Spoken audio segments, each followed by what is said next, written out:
안녕하세요. 저는 올해 50대 초반인 여자예요.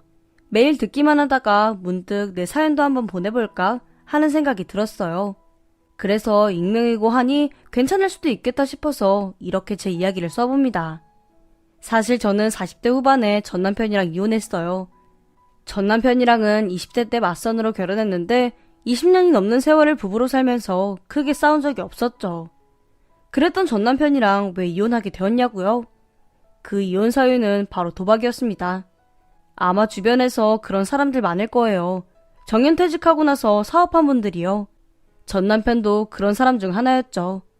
그런데 사업이 어디 쉽나요? 게다가 아무런 준비 없이 무작정 시작한 사람에겐 더 어렵죠. 전 남편 역시 같은 케이스였어요. 정년퇴직 후 시작한 사업이 쫄딱 망해버렸고 그 바람에 몇십억이라는 빚이 생겼습니다. 그 사실을 알게 된 제 친구는 전 남편이랑 당장 이혼하라고 말했어요. 괜히 저까지 고생하지 말라고 하면서요. 그러나 저는 친구 말을 듣지 않았습니다. 사업 하나 실패했다고 인생이 실패한 건 아니잖아요. 그래서 옆에서 전 남편 내조하면서 어떻게든 일어날 수 있도록 도와줬어요. 당연히 저도 아르바이트 하면서 열심히 돈을 벌었고요. 그런데 전 남편은 인생마저 실패하고 말았습니다. 본인 딴에는 좀 더 빨리 빚을 갚고 다시 사업을 하고 싶었겠죠. 그래서 정선에 가서 도박을 시작한 거예요. 그렇게 해서 돈을 따기라도 하면 다행이었죠. 근데 돈을 따는 사람이 그 카지노에 몇 명이나 있겠나요? 전 남편은 결국 사업에 실패했을 때보다 더 많은 돈을 잃고 말았어요. 그뿐만 아니라 빚쟁이들에게 쫓기는 신세까지 되었고요. 저는 그런 전 남편과 더는 살 수 없었습니다. 저랑 전 남편 사이에 아들이 2명 있는데 아이들에게도 그런 아빠의 모습을 보이고 싶지 않았어요. 그래서 전 남편이랑 이혼했습니다. 이혼할 때도 우여곡절이 많았죠. 전 남편이 이혼해주지 않겠다고 지랄 발광을 했거든요. 본인이랑 이혼하면 가만두지 않을 거라고 협박까지 하면서요. 그래도 친구 덕분에 좋은 변호사 만나서 겨우 전 남편이랑 이혼할 수 있었네요. 아무튼 그렇게 전 남편이랑 이혼했는데 전 남편이 돈이 없으니 위자료를 줄 수 있었겠나요? 저는 한 푼도 받지 않고 이혼했어요. 그리고 저 혼자 아이들을 먹여 살렸어요. 평일에는 동네 마트에서 일하고 주말에는 건물 청소 일을 해가면서 말입니다. 그렇게 일주일 동안 하루도 쉬지 않고 돈을 버니 아이들이랑 먹고 살 수는 있겠더라고요. 그러던 중 한 남자를 만나게 되었습니다. 저보다 3살 많은 남자였는데 제가 청소하는 건물 7층에 있는 회사에 다니던 사람이었죠. 저는 처음엔 그 남자가 단순히 그 회사 직원인 줄 알았어요. 그런데 알고 보니 사장님이더라고요. 그 남자의 인연은 여름에 시작되었어요. 제가 땀을 뻘뻘 흘리면서 건물 청소를 하고 있었는데 누군가가 얼음물을 건네더라고요.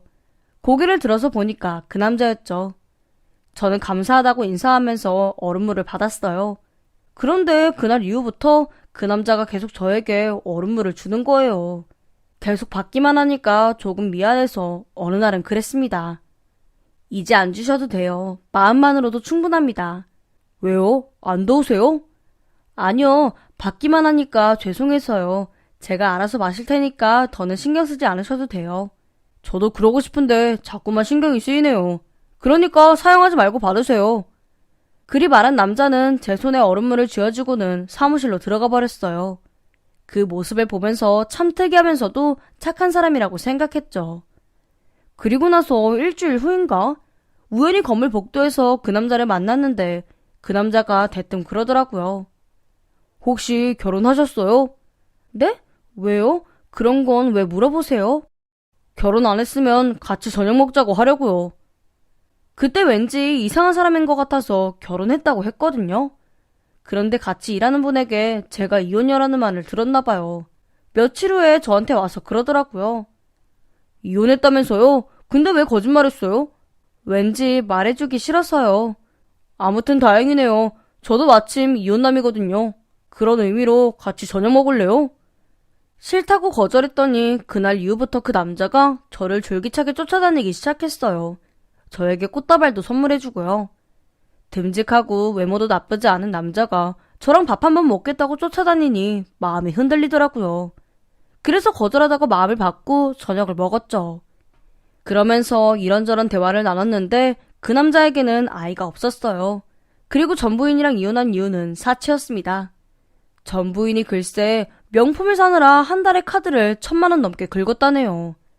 저는 도박이고 그 남자는 사치이다 보니 왠지 동병상련이라고 할까요? 비슷하게 느껴졌어요.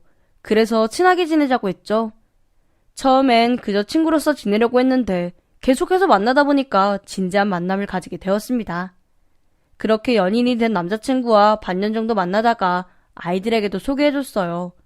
다 같이 저녁을 먹었는데 서글서글한 성격답게 아이들에게도 잘하더라고요. 저희 아이들도 제 남자친구가 마음에 드는지 예의 바르게 행동했습니다. 그러던 어느 날이었어요. 남자친구랑 저녁을 먹는데 그 사람이 말했어요. 당신은 재혼할 생각 없어? 재혼? 글쎄, 아직은 무서워. 무섭다고? 한번 실패해서 그런지 좀 무섭네. 나랑 하는 건데도 무서워? 당신이랑? 설마 혹시 지금 청혼하는 건 아니지? 왜 아니야? 맞아, 나 지금 당신한테 청혼하는 거야. 솔직히 남자친구가 저랑 결혼하고 싶어하는 건 이미 알고 있었어요. 그래서 언젠가는 청혼을 받을 거라는 것도 짐작하고 있었죠. 저는 청혼을 받으면 마음이 무거워질 줄 알았거든요. 그런데 막상 받고 나니까 눈물이 나는 거예요. 너무 좋아서요. 제가 막 우니까 남자친구가 제 눈물을 닦아주면서 말했어요. 이봐, 울 거면서 왜 무섭다고 그래? 아니, 왜 울지? 나도 모르게 눈물이 계속 나와. 좋아서 그런 거야. 그러니까 나 믿어봐. 내가 후회하지 않게 해줄게. 저는 잠시 고민하다가 고개를 끄덕였어요. 그리고 나서 아주 뜨거운 밤을 보냈습니다. 그날 이후 바로 양가 부모님에게 재혼 사실을 알렸어요. 다행히 양가 부모님 모두 반대하지 않고 재혼을 허락해 주셨습니다. 그래서 저희는 모두의 축복을 받으면서 차분하게 재혼 준비를 시작하게 되었네요.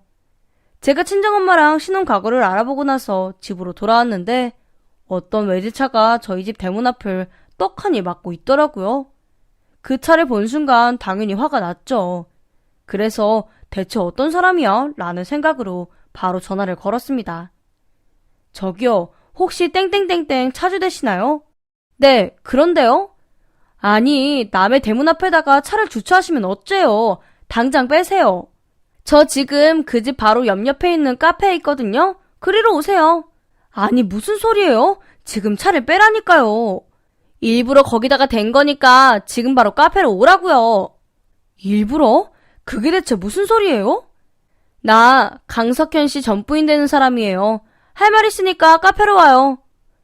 그 여자는 그렇게 말하고 나서 전화를 끊어버렸어요. 너무 황당했습니다. 그래도 남자친구 전부인이라고 하니 무시할 순 없었어요. 그래서 그 여자가 있다고 했던 카페로 갔습니다. 굳이 누군지 찾지 않아도 단번에 알 것 같더군요. 왜냐하면 머리부터 발끝까지 명품으로 치장한 여자가 하나 앉아 있었거든요. 저는 그 여자에게 다가가서 말을 건넸어요. 그랬더니 그 여자가 저를 위아래로 훑어보더라고요. 마치 스캔하는 것처럼요. 저는 맞은편 자리에 앉아서 말했어요. 저희 집은 어떻게 하셨어요? 전 남편 미행하다가 알게 됐어요. 우리 그 일을 미행했다고요? 도대체 왜요? 제 전화를 받지 않는데 별 수 있나요? 그것밖에 방법이 없더라고요. 전화를 받지 않은 이유가 있었겠죠. 그것보다 저를 왜 보자고 한 거예요? 저랑 전 남편 사이에 친한 친구가 하나 있어요. 근데 그 친구가 그러더라고요. 전 남편이 재혼한다고요. 그래서 재혼할 여자가 누군지 궁금해서 찾아와 봤어요. 아, 그러셨군요. 암튼 네, 맞아요. 저 그 사람이랑 곧 결혼해요.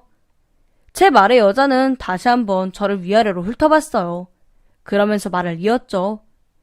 그래서요? 혼수로 얼마나 준비해가요? 예비 시어머니가 얼마나 요구하던가요? 뭐 따로 요구하신 건 없었는데요. 그냥 저희 살림만 준비해서 결혼하라고 하셨어요. 그 욕심 많은 강 여사님이 나이가 드셨나? 신기하네요. 저희 시어머니가 욕심이 많으세요? 그런 분 같지 않던데. 암튼 정말 시어머니가 요구하신 거 없으세요. 뭐 그때까진 전부인과의 만남이 그다지 불편하진 않았습니다. 전부인에게 그 질문을 받기 전까진 말이에요. 근데 그 사람 어떻게 꼬셨어요? 돈 많은 거 알고 접근한 거 맞죠? 네? 그게 대체 무슨... 아니, 솔직히 돈 많고 얼굴도 그 정도면 잘생긴 사람인데 당연히 꼬이는 여자 많지 않겠어요? 그런데 그런 남자가 왜 당신 같은 여자랑 결혼하는지 궁금해서요. 그 사람 도대체 어떻게 꼬드긴 거요? 죄송한데 사람 잘못 본 것 같네요. 저는 돈 때문에 그 사람이랑 결혼하는 거 아니에요. 진심으로 사랑해서 하는 겁니다. 뭐 다들 그렇게 말하지. 누가 솔직하게 말하겠어요? 암튼 의외네요. 진짜 안 어울리는 조합인데. 혹시 숨겨둔 재산이라도 있는 거예요? 빈정이 제대로 상해서 더는 그 여자와 대화하고 싶지 않았어요. 그래서 바로 일어나서 조심히 들어가라고 말한 뒤에 카페를 나왔습니다. 그리고 나서 바로 남자친구에게 전화해서 전부인 이야기를 했어요. 그랬더니 남자친구가 바로 집으로 달려오더라고요. 그러면서 저에게 전부인이랑 무슨 대화를 했는지 다 말해달라고 했죠. 그래서 숨기지 않고 다 말했습니다. 아, 진짜 끝까지 진성짓하네.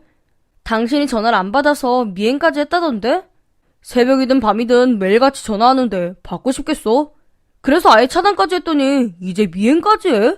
진짜 제정신 아니야 그 여자. 당신 전부인한테 이런 말 하면 실례인데 솔직히 좀 이상했어. 나 다시는 그 여자 만나고 싶지 않아. 당연하지. 만날 필요 없어. 내가 따끔하게 일러줄 테니까 당신은 신경 꺼도 돼. 근데 그 여자 말이 사실이야? 시어머니 말이야. 사실 예전엔 그러셨는데 지금은 아니야. 그 여자한테 된통 당하시고 나서 반성 많이 하셨거든. 암튼 그 여잔 내가 알아서 할게. 저는 남자친구 말을 무조건 믿었어요. 그래서 더는 신경 쓰지 않고 계속해서 결혼 준비를 이어나갔죠.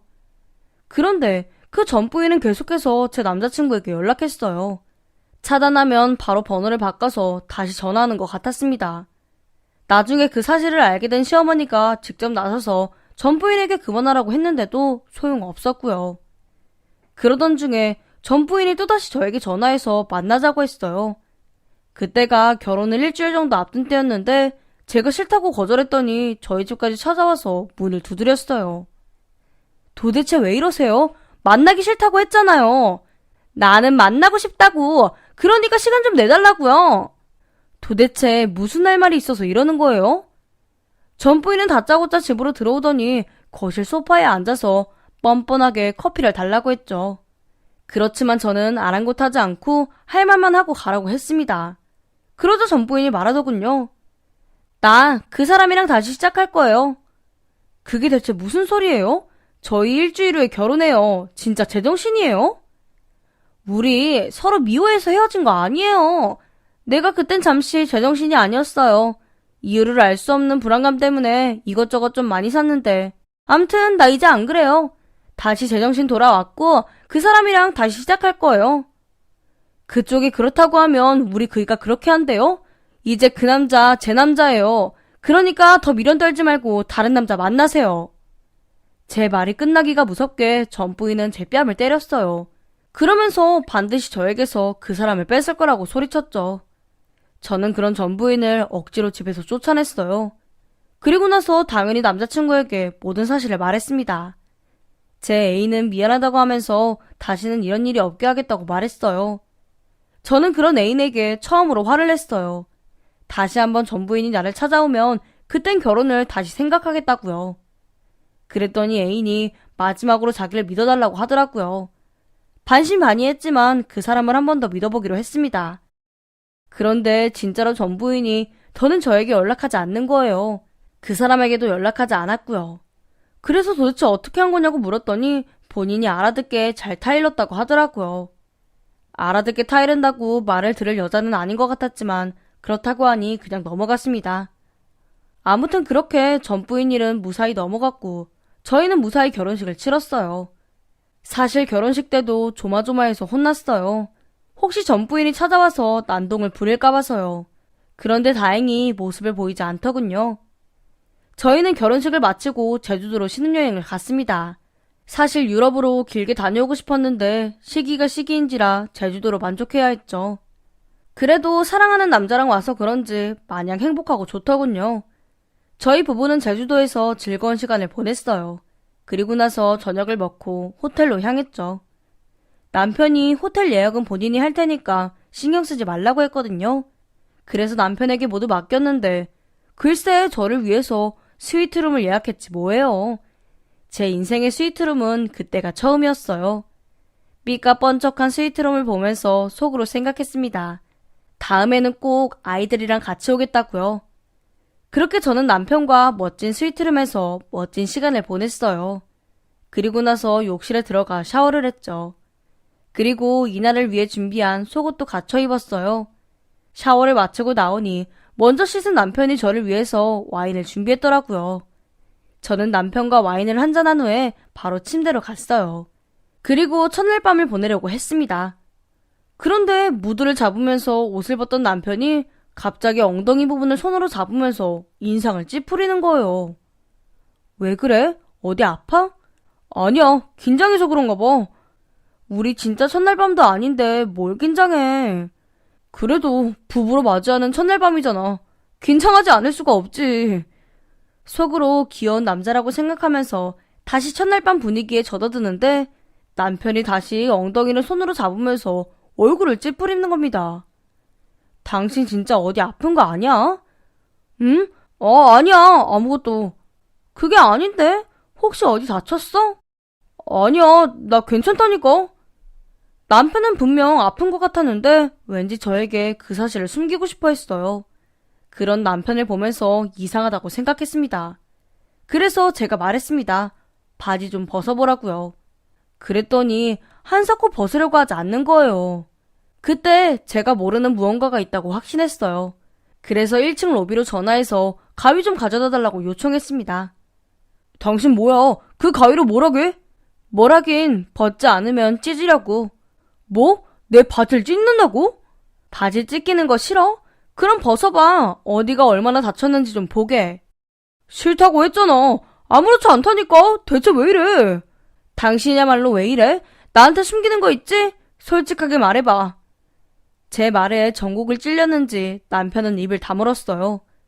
결국 저는 제가 생각했던 것을 실천하기로 했습니다. 저는 그렇게 단숨에 남편 바지를 찢었고 그것을 본 순간 선명하게 새겨진 전처의 흔적에 목 놓아 통곡했습니다. 왜냐하면 남편 엉덩이 쪽에 선명한 입자국이 나 있었으니까요. 그리고 그 입자국 주변으로는 시퍼렇게 멍이 들어있었죠. 저는 그 입자국 주인이 누군지 단번에 알았어요. 그래서인지 저도 모르게 눈물이 나왔네요. 그러자 남편이 어쩔 줄 몰라 하면서 저에게 그런 게 아니라고 하는 거예요. 저는 그런 남편에게 애써 마음을 추스르며 물었어요. 당신 이거 뭐야? 입자국이야? 입자국이라니 그런 거 아니야. 그럼 이건 뭔데? 사실 그 개가 물었어. 저번에 동네 떠돌이개한테 물린 거야. 개한테 물린 자국이라고? 지금 나랑 장난해? 누가 봐도 사람 입자국이 분명한데 남편은 자꾸만 개에게 물린 거라고 우겼어요. 그래서 제가 분명하게 말했습니다. 누구 건지 대충 감이 오니까 솔직하게 말하라고요. 그랬더니 그제서야 제 앞에 무릎을 꿇으며 실토하더군요. 제 예상대로 남편 엉덩이 쪽에 생긴 입자국은 전 부인의 흔적이었습니다. 그 여자가 나한테 마지막으로 할 말이 있다고 하면서 집으로 오라고 하더라고. 그래서 고민하다가 갔더니 갑자기 재혼 축하한다고 하면서 축하주를 마시자는 거야. 그래서 마셨어? 처음엔 거절했는데 자꾸만 마시자고. 딱 한 잔만 마시면 더는 연락하지 않겠다고 하길래 그래서 마셨는데. 마셨는데? 그 뒤로 어떻게 됐어? 마시다 보니까 취하더라고. 그런데 갑자기 그 여자가 날 덮쳤어. 난 싫다고 했는데도 계속 나한테 붙더라고. 그래서 여자 하나 어쩌지 못하고 그런 짓을 벌였다는 거야? 이 자국은 그날 남은 흔적이고? 당신 말이 맞아. 그래놓고 나한테 걔한테 물렸다고 거짓말한 거야? 이게 그렇게 넘어갈 거라고 생각해? 제 말에 남편은 울먹거리면서 대답했죠. 사실 말이 안 된다는 거 알아. 미안해. 내가 잠시 미쳤었나 봐. 술에 취해서 어떻게 됐나 봐. 미안해 여보. 제발 나 한 번만 봐줘. 봐달라고? 결혼 앞두고 전 부인이랑 밤을 보낸 당신을 용서해줘야 돼 내가? 날 감쪽같이 속인 당신을?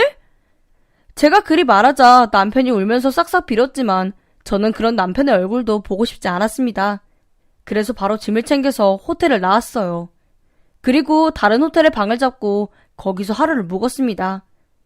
그 사이에 남편이 진짜 미친 듯이 저에게 전화했지만 저는 한 통도 받지 않았습니다.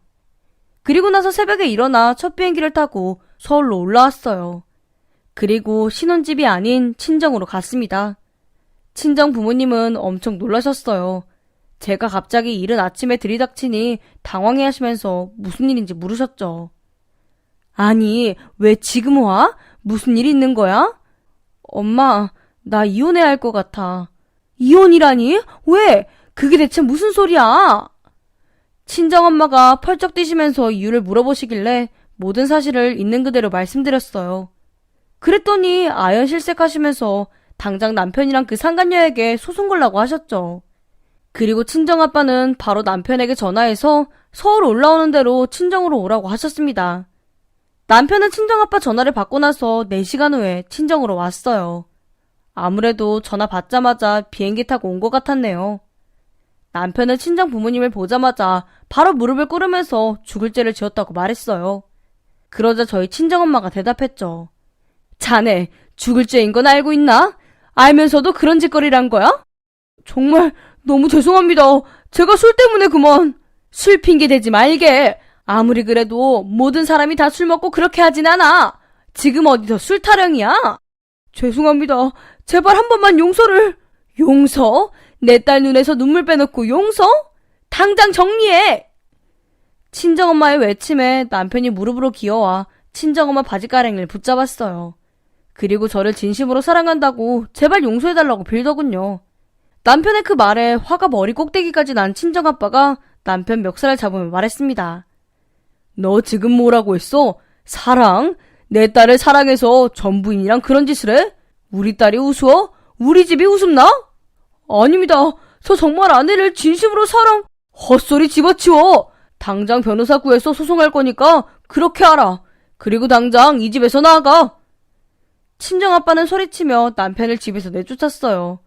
남편은 문을 두드리며 열어달라고 했지만 한 번 닫힌 문은 열리지 않았죠. 그렇게 남편과 이혼하기로 결정했지만 도저히 화가 풀리지 않았습니다. 그래서 남편에게 전부인 집 주소를 알아내서 찾아갔죠. 제가 등장하니까 전부인이 몹시 당황해하면서 무슨 일인지 묻더군요. 무슨 일? 몰라서 물어? 모르니까 묻죠. 늦었지만 결혼 축하해요. 근데 대체 무슨 일이에요? 결혼 축하해? 그 말 진심이야?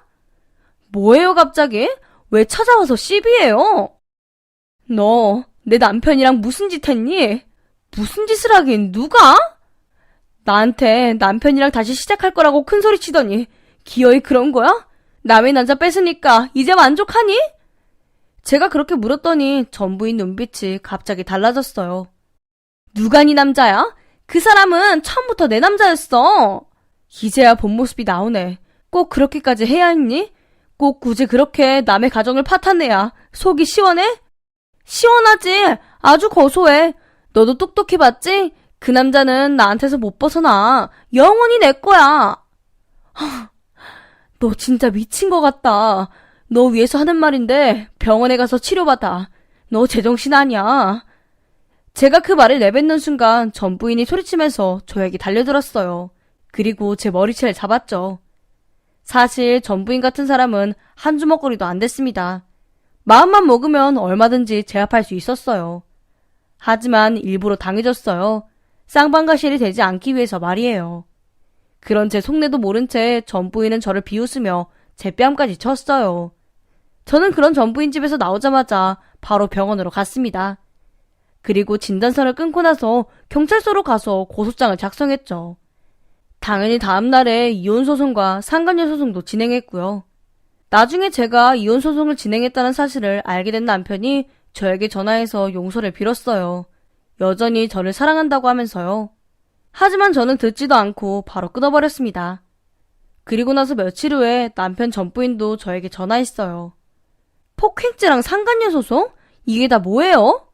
뭐긴 뭐예요. 본 그대로예요. 그때 그쪽이 나를 일방적으로 폭행했잖아요. 그래서 고소한 건데 뭐가 문제죠? 야, 됐고 얼마면 되니? 결국 돈 때문에 이러는 거 아니야? 그러니까 얼마면 되냐고 합의해주면 될 거 아니야. 저는 전 부인에게 절대로 합의는 없다고, 그러니 죄 지은 만큼 벌 받으라고 말한 후에 전화를 끊었어요. 그러고 나니까 본인도 자존심은 있는지 더는 연락하지 않더라고요. 아마 전 부인은 자신이 이길 수 있다고 생각했을 거예요. 그러나 어림도 없었죠. 결국 나중에 전 부인 부모님까지 나서서 사정사정 하더라고요. 그래서 친정 부모님이랑 상의해본 후에 폭행 고소는 취하하고 상간녀 소송만 진행했습니다. 당연히 전 부인은 상간녀 소송에서 져서 저에게 막대한 위자료를 줘야만 했어요. 물론 남편 역시도 그래야만 했고요.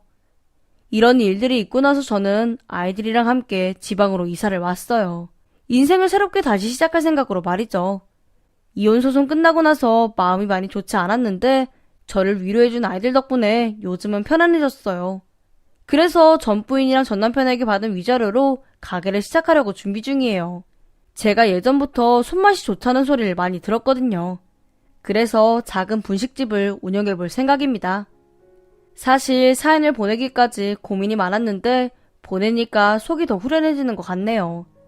앞으로 저는 씩씩하게 그리고 행복하고 즐겁게 살아가겠습니다. 그러니 응원 많이 해주세요. 안녕하세요. 35의 평범한 여자입니다.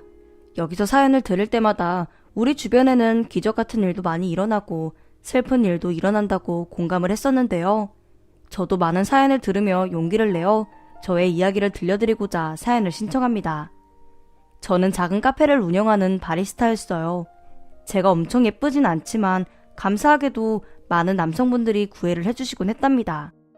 저는 손님을 절대 남자로 보지 않았기 때문에 연락처를 알려주거나 개인적인 만남을 가져본 적은 한 번도 없었어요. 그렇지만 모순적이게도 남편을 처음 만난 곳은 저희 카페였답니다. 그이는 다른 사람들처럼 전화번호를 달라며 몇 마디 하는 사람들과 달랐어요. 그 사람은 매일 저에게 꽃다발을 들고 와서 사랑한다고 고백을 했습니다. 매일 같은 시간에 카페 문을 열고 들어와 사랑합니다 사장님, 제 마음을 받아주세요. 비록 이름도 성도 모르지만 제 마음을 받아주세요. 하며 손님들이 많은데도 아랑곳하지 않고 고백을 했어요. 한두 번 하다가 말겠지 했는데 한 달 내내 꽃다발을 들고 와서 고백하는 그 사람의 마음을 더는 거부할 수 없었습니다. 그래서 처음에는 이름을 가르쳐 주었고 그 다음에는 전화번호를 알려주었어요. 그렇게 그이와 저는 연인이 되었고 사랑을 시작하게 되었어요. 남편의 회사는 카페 근처였는데 매상을 올려주려고 회사 사람들을 죄다 데리고 와서 커피를 사곤 했습니다. 부담이 되긴 했지만 남편의 동료들도 저희를 응원하며 모두 카페의 단골 손님이 되었죠. 1년의 연애를 하고 남편이 프로포즈를 했습니다. 저는 결혼에 대해 생각해 본 적이 없다며 거절했지만 끊임없는 구애로 제 마음도 사르르 녹아버리고 말았어요. 저도 그이와 평생 함께 살고 싶어졌어요. 이 사람보다 저를 사랑해줄 만한 사람은 어디에도 없을 테니까요. 그런데 문제가 있었어요. 저에겐 부모님이 안 계신다는 거였죠. 남편의 부모님은 제가 어떻게 살아왔는지 알지 못했고 어떻게 돈을 벌어 카페를 열었는지도 많은 의구심을 가지셨어요. 저는 남편과 꼭 결혼하고 싶은 마음에 어머님, 저는 부끄럽게 산 적 단 한 번도 없습니다. 정직하게 회사에서 번 돈과 퇴직금으로 카페를 차린 거예요. 물론 은행 대출이 조금 있지만 혼자 갚을만 합니다. 저는 아드님을 사랑해서 결혼하는 거예요. 제가 바라는 건 그뿐입니다. 라고 진심을 말했어요. 그러나 시어머니에게는 씨알도 먹히지 않는 소리였죠. 근본도 없는 애가 말대답도 참 잘한다. 네가 어떻게 살아왔든 부모 없이 살아온 건 사실이야. 그러니 가정교육을 제대로 받았겠니? 처음에는 시어머니를 이해하고 넘어가려고 했는데 나중에는 제가 이렇게까지 해서 결혼을 해야 하나 싶더라고요. 그래서 저는 남편에게 이별을 고했습니다. 자기야, 나 자기 사랑해. 하지만 나를 미워하는 시부모님이라면 나도 결혼할 수 없어. 결혼은 혼자 하는 게 아니잖아. 그렇지? 우리 여기까지 하자. 제 말에 그이는 아니, 내가 부모님과 연을 끊을게. 그러면 되잖아. 내가 평생 함께 살아갈 사람은 당신이야. 그러니까 제발 헤어지자는 소리 하지 마. 라고 속마음을 전하더라고요. 저는 부모 자식의 연을 끊는 그런 사람이 되고 싶지 않았어요. 그래서 남편을 설득해서 그럼 우리 결혼 허락해 주실 때까지 기다려보자. 나도 참아볼게. 하며 제 의지를 꺾어버리고 말았죠. 우리는 처음 만났을 때처럼 뜨거운 연애를 하게 되었습니다. 아무것도 바라지 않고 서로만 바라보며 행복한 순간순간들을 마음에 담았어요. 그렇게 시어머니가 남편과 저의 애틋함을 보시고는 조금씩 마음의 문을 열었고 우리는 석 달 만에 결혼 승낙을 받았답니다. 그렇게 저는 꿈에 그리던 웨딩드레스를 입었어요. 제가 봐도 눈이 부실 정도로 아름다웠습니다. 저를 이런 행복한 삶으로 이끌어준 남편에게 고마울 따름이었죠. 남편이 마련한 신혼집도 호텔 같은 곳이었어요. 능력 있는 남편인 건 알고 있었지만 이 정도일 줄은 몰랐습니다. 하루는 저에게 외제차를 사주려고 자동차 매장으로 데리고 가기도 했었어요. 면허증도 없는데 여길 왜 데리고 와? 면허야 금방 딸 수 있어. 걱정 말고 골라봐. 저는 남편의 말에 평생 운전을 하지 않겠다고 대답했어요. 남편의 차 조수석에만 앉겠다고 설득을 하고 나서야 돌아올 수 있었죠. 그것 말고도 남편은 시도 때도 없이 목걸이와 귀걸이, 팔찌와 발찌 등 비싼 귀금속을 종종 선물해 주었어요. 고맙기도 했지만 미안하기도 했습니다. 저는 남편에게 해줄 수 있는 게 거의 없었거든요. 게다가 카페 문을 좀 늦게 닫는데 남편은 하루도 거르지 않고 저를 데리러 왔어요. 그러면서 하는 말이 어떤 남자가 데리고 갈까봐 걱정이 돼서 안 올 수가 있나? 당신은 내 전부인데 그걸 빼앗기면 안 되지. 하며 매일 저에게 감동을 줬답니다. 저는 이런 과분한 사랑을 받아도 되는지 생각하며 행복한 신혼생활을 이어갔어요. 그렇게 영원할 것만 같던 행복한 삶은 예고도 없이 우리를 산산조각되고 말았습니다. 남편이 한밤중에 제가 먹고 싶다던 떡볶이와 순대를 사서 집으로 오는 길에 교통사고가 나고 말았어요. 사고를 낸 차량은 남편을 두고 도망을 가버렸답니다. 병원에서 작은 숨을 내쉬던 남편은 뭐가 그리 급한지 하늘나라로 떠나버렸어요. 갑작스레 찾아온 이별은 믿어지지 않았습니다. 사랑하는 사람을 갑자기 떠나보낸다고 생각해보세요. 얼마나 가슴이 아픈지 어떤 말로도 형용할 수 없을 만큼 슬펐어요.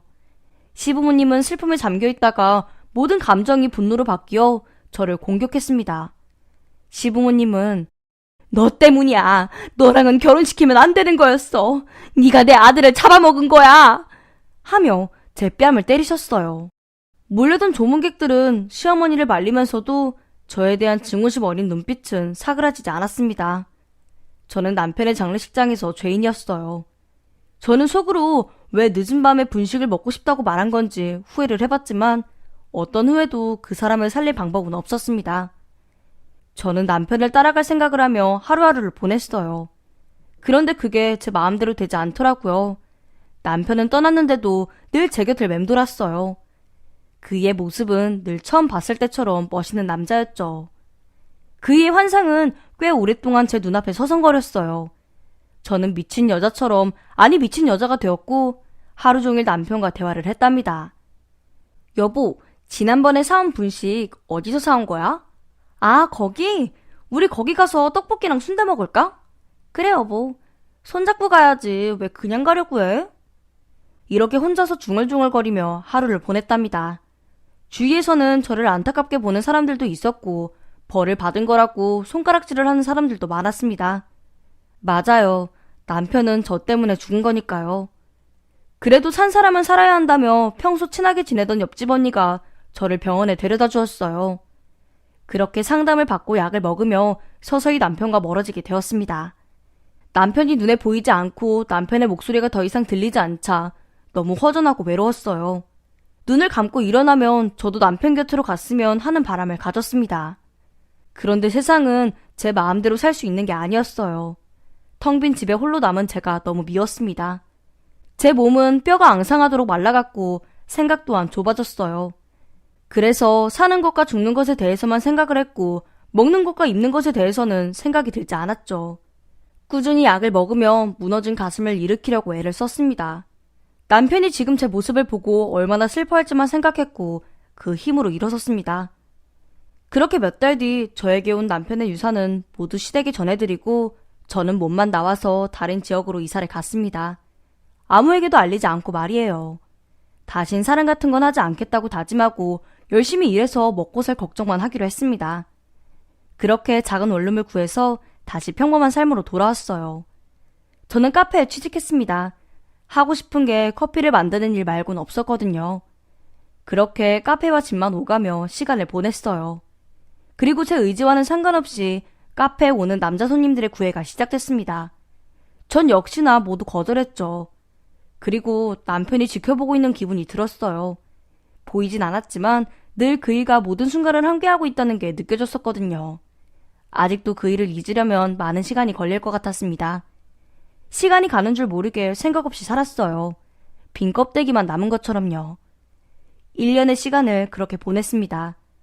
먼저 떠난 남편에게는 미안하지만 약을 먹지 않아도 그이가 보이지도 들리지도 않았습니다. 저는 이렇게 살다가 언젠가 죽으면 남편을 다시 만날 수 있겠지 하며 스스로를 위로하면서 외로움에서 탈피하곤 했었어요. 그러다가 남편과 몹시 닮은 남자가 나타났습니다. 매일 저에게 꽃다발을 주며 사랑을 전했고 퇴근 시간에 맞춰서 데이트 신청을 하러 오는 남자였죠. 저는 그의 구애를 매번 거절했습니다. 참다 못한 그 남자는 제가 마음에 안 드십니까? 저도 어디 가서 빠지는 인물은 아닌데요. 게다가 돈도 잘 버는 사업가란 말이에요. 밥 한 번만 먹읍시다. 라며 돌직구를 날리더라고요. 순간 남편의 모습이 보였어요. 저는 그 남자를 보며 하늘에 있는 남편이 보내준 사람일까 하는 착각도 했습니다. 그 남자는 남편처럼 꿋꿋이 꽃다발과 구애를 멈추지 않았습니다. 보다 못한 카페 사장님도 어지간하면 밥이나 한번 먹어봐. 결혼하자는 것도 아니고 겨우 밥이야. 매일 와서 매상 올려주는 단골인데 한 번만 져줘. 라며 조언을 하시더라고요. 그래서 저는 밥만 한 번 먹기로 했어요. 그 남자는 세상을 다 가진 얼굴로 점프를 하며 어린아이처럼 좋아했어요. 보면 볼수록 남편과 닮았더라고요. 그렇게 밥을 먹고 커피를 마시고 대화를 나누고 다음을 기약했습니다. 그 남자의 구애는 여전했고 저도 그 사람이 싫지 않았어요. 아니, 더 솔직하게는 저도 그 사람이 좋아졌어요. 게다가 새로운 사랑이 찾아온 거였죠. 저는 사별한 사실을 숨기고 이혼을 했다고 거짓말했어요. 왜인지는 모르겠지만 저도 모르게 그렇게 고백했습니다. 그 사람은 이혼이 별거입니까? 아니지, 이혼을 해서 다행이죠. 그러니까 제가 당신을 사랑할 기회를 얻지 않았습니까? 하며 제 마음에 쏙 드는 말을 하더군요. 그 남자와의 사랑은 점점 더 뜨거워졌고 달콤해졌어요. 다시 이런 감정을 느낄 거라고 상상도 못했는데 정말이지 하늘에서 남편이 저에게 보내준 사람 같았습니다. 보면 볼수록 말투와 행동도 닮아 있었고 심지어 헤어스타일도 비슷했으니까요. 그래서 더는 하늘에 있는 남편에게 미안해하지 않았어요. 우리는 어느새 결혼을 약속했답니다. 그리고 이 남자의 부모님을 만났는데 저를 환대해 주셨어요. 이혼의 경험도 아시면서 보듬어 주시더라고요. 요즘 이런 시부모님도 있나 싶을 만큼 좋은 분들이셨죠. 우리는 축복 속에서 결혼식을 올렸습니다. 정말 화려하고 성대한 결혼식이었어요. 두 번째로 입은 웨딩드레스는 또 저를 빛내주었어요. 그리고 다짐했어요. 지금 남편은 절대로 잃지 않기로 말이에요. 우리의 신혼집은 제가 일하는 카페에서 가까운 아파트였습니다. 제가 계속 일을 하고 싶다고 하자 남편은 그렇게 하라면서 저의 출퇴근이 편하도록 카페와 가까운 곳에 신혼집을 얻은 거였죠. 이만큼 사랑을 받을 자격이 있는 여자인진 모르겠지만 평생 감사하며 살기로 다짐했습니다. 그렇게 2달이 지나고 저에게 또 다른 선물이 생겼습니다. 바로 아이를 가진 거였어요. 남편과 저는 날아갈 듯한 행복을 느끼며 매일 아기를 위한 옷을 쇼핑하거나 육아에 대한 책을 사서 공부를 했어요. 임신 초기에는 의사 선생님이 조심해야 한다고 해서 잠시 카페 일을 접어두기로 했습니다. 그리고 태교에만 전념했죠. 좋은 음악을 듣기도 하고 좋은 영상을 틀어놓고 책을 읽기도 했어요. 남편은 퇴근하면 바로 달려와서 저를 안아주며 아이가 꿈틀대는 제 배를 만지고는 흐뭇해했답니다. 남편은 제 눈을 보면서 당신은 아이만 생각해. 다른 건 생각하지 말고. 알았지? 라고 말했어요.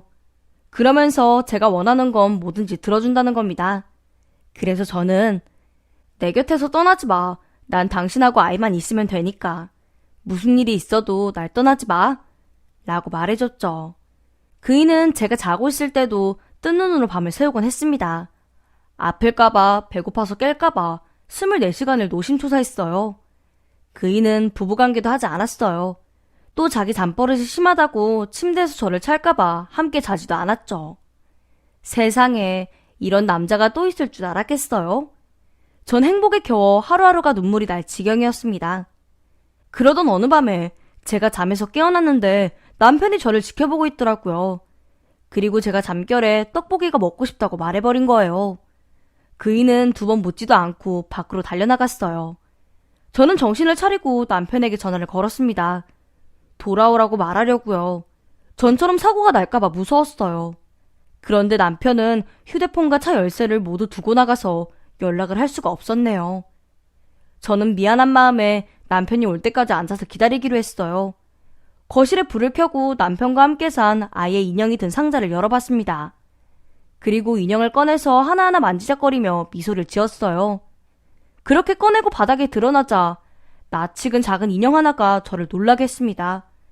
그 인형은 제가 처음 결혼을 하고 남편에게 선물로 만들어준 인형이었어요. 세상에는 하나뿐이었죠. 그 인형은 재혼한 남편의 집에서 나오면 안 되는 인형이었습니다. 그날도 남편은 열쇠고리로 쓰던 인형을 들고 나갔어요. 그리고 뺑소니를 당하고 제가 선물한 작은 인형은 사라졌습니다. 그런데 여기서 두 번째 남편 집에서 발견이 된 건 어쩐 일이었을까요? 저는 심장이 바닥으로 내려앉는 기분을 느꼈습니다. 저는 곧 이성을 찾고 어떻게 된 일인지 머릿속으로 그려봤어요. 그 당시 뺑소니를 당한 남편의 손에서 열쇠고리와 인형이 분리되었고 뺑소니범은 어떤 이유인지 모르겠지만 그 인형을 주워간 것입니다. 저는 그 자리에서 무릎을 꿇고 하염없이 오해를 했습니다. 하늘에 있는 남편에게 큰 죄를 지은 것이었어요. 한참을 울고 나자 다음은 어떤 일을 해야 하는지 알 수 있었죠. 남편의, 아니 뺑소니범의 차를 끌고 경찰서로 가서 신고하는 일 말이에요. 그 자식과 마주칠까봐 저는 주차장까지 계단으로 몰래 내려갔어요. 사시나무처럼 떨리는 손으로 핸들을 잡고 겨우 출발한 차는 흔들거리며 도로를 달렸습니다. 점차 진정이 되어 제대로 된 운전을 하게 되었고 경찰서까지 거의 다 왔을 때 그 자식에게 전화가 걸려왔어요. 저는 받지 않았습니다. 그러자 문자로 자기야, 이 시간에 차 끌고 어딜 간 거야? 빨리 연락해줘. 걱정돼. 라고 하더군요. 방금 전까지 사랑했던 남편과 이런 상황에 놓이니 미칠 듯이 가슴이 아파져왔습니다. 저는 그가 인형을 우연히 주었길 바라면서도 뺑소니범을 잡아야 한다는 집념이 머릿속에 각인되었어요. 경찰서가 다가오자 저는 너무 떨려서 정신이 혼미해졌습니다. 제가 운전하던 차는 경찰서 앞 화단에 부딪혀 멈춰졌습니다. 그리고 제복을 입은 경찰 몇 명이 저를 데리러 나왔어요. 저는 블랙박스 칩을 꺼내며 뺑소니범의 것이라고 말하고 몇 년 전 기록까지 복구할 수 있냐고 물었죠. 경찰관은 잠시 당황했지만 칩을 넘겨받고는 모든 게 가능하다며 저를 안심시켰어요. 그리고 저는 쓰러졌습니다. 그렇게 긴 잠에서 깨어났을 때는 모든 것이 꿈이길 바랬어요. 저는 병원에서 환자복을 입고 있었고 손등에는 바늘이 꽂혀 있었습니다. 간호사가 들어와서 제 몸 상태에 대해서 설명해 주시더라고요. 환자분은 경찰서 앞에서 정신을 잃으셨어요. 화단의 차를 받으면서 몸을 다치셨어요. 안타깝게도 뱃속의 아이는 유산되었습니다. 저는 아무 말 못하고 눈물만 뚝뚝 흘렸답니다. 나중에 경찰관이 저를 찾아와서 하는 말이 신고해주신 블랙박스 칩을 복원시켜서 확인해봤는데 그 안에 남편분의 사고 영상이 있었습니다. 뺑소니범은 바로 구속되었고요. 라는 겁니다. 저는 그 사람이 우연히 인형을 주었길 바랐는데 역시 아니었어요. 뺑소니범은 단순히 증거가 될 것 같아 인형을 챙겼다는 겁니다. 이후 어딘가에 두었는데 기억이 나지 않았대요. 그리고 저에게 발견된 거였죠. 이런 악연이 또 있을까 싶네요. 하늘은 제가 무슨 죄를 지었다고 남편을 죽인 뺑소니범하고 결혼을 시켰는지 너무 원망스러웠습니다. 저는 병원에서 태어나기까지 2주가 걸렸어요. 태어나자마자 곧장 신혼집으로 가서 짐을 챙겨 나왔습니다. 그리고 구치소를 찾아갔어요. 안내원을 따라 구치소의 복도를 걸었습니다. 그 짧은 거리를 걷는데 다리가 후들거려 벽을 잡고 걸어야만 했고요. 이윽고 유리벽이 있는 면회실로 들어가 그 사람과 마주했어요. 둘 다 수화기를 들고 이야기를 시작했습니다. 그 사람이 먼저 잘 지냈어? 얼굴이 반쪽이 됐네. 라며 안부를 묻는데 그 사람의 목소리가 너무 듣기 싫었어요. 사람을 죽이고 사는데 아무런 죄책감이 없었어? 편하게 발 뻗고 잘 자던데. 미안해. 그땐 내가 술을 마셨어. 그리고 너무 순식간에 일어난 일이라 잘못된 판단을 한 거야. 그럼 인혁은 무슨 정신으로 챙겼어? 그냥 내버려뒀으면 지금처럼 감옥은 안 왔을 텐데. 제가 한 말에 그 남자의 눈빛이 변하더군요. 그리곤 본색이 드러났어요. 나도 그게 이상해. 내가 왜 쓰잘데기 없이 못난 인형을 챙겨가지고 이 사단이 났는지 말이야. 술에 꼬라서 그랬나 봐. 당신은 그냥 모른 척하고 살아도 괜찮았잖아. 나 정도 되는 남편이면 감사하게 생각하고 그냥 살았어야지. 왜 신고를 해? 그리고 살인자? 이 여자 웃기는구만. 나 비싼 변호사 샀어. 몇 바퀴만 돌면 나갈 수 있어. 심신미약 들어봤지? 기다려봐. 금방 나가니까. 제가 사람을 잘못 본 게 아니라 그는 악마 그 자체였습니다. 어떻게 그런 놈을 사랑하게 되었는지 제 자신이 한심스러울 뿐입니다. 구치소를 나오는 동안 그의 비웃는 소리는 제 귓가에서 떠나지 않았어요. 벽을 잡고 걸으며 겨우 그곳을 벗어났습니다. 저는 곧장 최소한의 집만 가지고 다른 곳으로 떠났어요. 아무런 연고도 없고 아무도 찾을 수 없는 그런 곳으로 말이죠. 이제는 카페에서 일을 하지 않을 겁니다. 지금 생각해보면 제가 2년을 기다리려고 카페에서 일을 한 것 같다는 생각이 들었어요. 저 속물이죠? 지금은 시골에서 다른 일을 하며 살고 있어요. 외롭고 허전하긴 해도 아름다운 자연을 벗삼아 매일 남편과 나란히 앉아있는 상상을 하며 세상을 바라봅니다. 저는 매일 잠들기 전에 하늘에 있는 남편에게 기도를 합니다. 미안하고 미안하다고 말이에요. 남편이 저를 용서해줄진 모르겠네요. 오늘도 이렇게 슬픔에 잠겨 잠이 듭니다. 안녕하세요. 저는 안산에 사는 30대 여자입니다. 저는 남들 나오는 대학 근처에는 가보지도 못했습니다. 고등학교를 졸업하고 공장으로 취업을 나갔는데 그곳에서 남편과 처음 만났었죠. 그이도 저와 같은 입장이라 서로에게 애정이 가게 되었어요. 남편은 저보다 5살이 많았고 성실함 때문에 진급도 빨리 해서 부서 팀장까지 올랐답니다. 손이 느린 저는 언니들에게 매일 혼인하면서 일을 배웠고 그럴 때마다 남편이 저에게 와서는 작은 위로를 건네곤 했습니다. 이제 20살이었던 저에게는 그의 달콤한 응원 한마디가 사랑으로 가는 불씨가 되었어요. 그렇게 제가 먼저 남편을 사랑하게 되었고 저는 그 일을 바라보는 것만으로도 행복했습니다. 모든 사람에게 친절하고 배려가 넘치던 그이는 저 말고도 젊은 여직원들에게 인기가 많았어요. 오르지 못할 나무라 생각한 저는 남편을 포기했고 열심히 일해서 부모님께 효도하며 20대를 보내기로 했었습니다. 그렇게 주간과 야간을 교대하며 일을 해야 했던 공장 일은 점점 저에게 버거워졌고 몸이 상할 대로 많이 상했어요. 1년 사이에 체중이 15kg나 빠졌고 얼굴 또한 갑자기 늙어버렸어요. 가끔 고등학교 친구들을 만나면 부러움과 열등감을 느끼곤 할 정도였죠. 친구들은 돈 많은 부모님을 만나서 좋은 대학의 용돈까지 받아가며 사는 게 화가 난 거예요. 저희 아빠는 소아마비 장애가 있으셔서 일할 수 없으셨고 엄마는 건물 청소부로 적은 월급을 받아 겨우 입에 풀칠하고 살았거든요. 저는 그런 부모님에게 더 나은 삶을 사실 수 있도록 하는 게 저의 숙명이라고 생각하고 열심히 일하고 있었어요.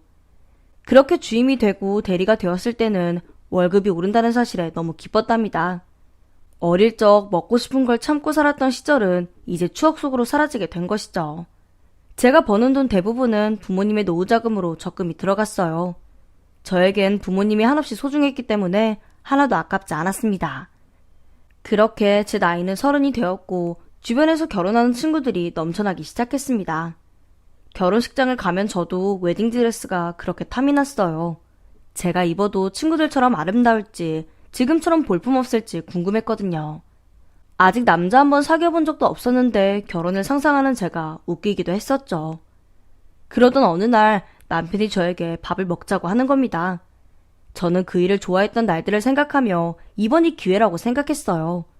그 기회를 잡아서 단번에 알겠다고 대답하고 우리는 맛있는 식사를 했답니다. 그리고 제가 먼저 오랫동안 좋아해왔다고 고백했어요. 그러자 남편이 나도 오래전부터 김대리를 좋아했었는데 우리 통했네 하며 제 손을 잡았고 우린 자연스럽게 연인이 되었습니다. 그이가 저에게 주는 관심과 애정은 부모님을 제외하고는 처음이었어요. 그래서였을까 자꾸 욕심이 나더라고요. 남편과 결혼을 해서 평생 나의 남자로 만들고 싶다는 생각에 잡혀 있었습니다. 그래서 남편과 3년 동안 연애하는 내내 제가 결혼을 하자고 보챘습니다. 그럴 때마다 남편은 돈을 더 모은 상태에서 결혼하고 싶다고 하더라고요. 저는 안 되겠다 싶어서 지금 결혼할 거 아니면 우리 그만 헤어져. 내 나이 33이야. 난 빨리 가정을 이루고 자식도 낳고 싶다고. 라면서 그 일을 닥달했습니다. 그랬더니 남편은 단번에 프로포즈를 하고 저는 꿈에 그리던 웨딩드레스를 입게 되었습니다. 제 예상과는 달리 드레스를 입은 저는 친구들만큼, 아니 그보다 훨씬 더 아름다웠어요. 남편도 제 모습을 보고는 더 빨리 결혼할 거라고 후회 말을 남기기도 했고요. 그렇게 우리는 무사히 결혼식을 마쳤고 난생 처음 제주도라는 곳을 가서 아름다운 자연을 실컷 구경했습니다. 우리나라에 그렇게 아름다운 곳이 있다는 것을 알게 되자 세상은 더 살만하다고 느껴졌어요. 저는 남편에게 우리도 돈 많이 벌어서 여기로 이사 오자. 상상만 해도 너무 좋을 것 같지 않아? 라고 말했고 남편은 내가 열심히 돈을 벌어서 호강시켜줄게 하며 저를 들뜨게 해주었죠. 저는 시댁이 없었어요. 남편은 보육원에서 자란 사람이었죠. 외로움을 많이 타던 남편은 친정 부모님의 애정을 받으며 기뻐하는 날들이 많았답니다.